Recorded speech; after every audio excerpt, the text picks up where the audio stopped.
নমস্কার বন্ধুরা, আমি এতদিন অনেক উপহার পেয়েছি, কিন্তু আজকে যে উপহারটি পেয়ে আমি সবচেয়ে বেশি খুশি হয়েছি সেটি আর কেউ নন, তিনি প্রভু সাইনাথ।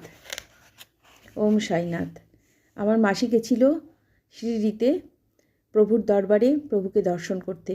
ওখান থেকেই তিনি এই মূর্তিটি আমার জন্য নিয়ে আসছেন। আজকে সকালে মাসি এসে আমার হাতে এই মূর্তিটি তুলে দিল। জীবনে আমি অনেক উপহার পেয়েছি এবং আরও পাবো, কিন্তু এই মূর্তিটি পেয়ে আমি যে এত খুশি হয়েছি তা বোধহয় প্রভু নিজেই বুঝতে পারছেন। প্রভুর আশীর্বাদ সব সময় আমি অনুভব করি। এতটা শান্তি আর কোথাও পাওয়া যায় না। প্রভুর সেবা করলে, প্রভুকে এমনিই ডাকলে তিনি যেন সব সময় মনের ভেতর থেকে সাড়া দেন। কখনো একদিন ওনার দর্শনে চলে যাব, প্রভু চাইলেই সেটা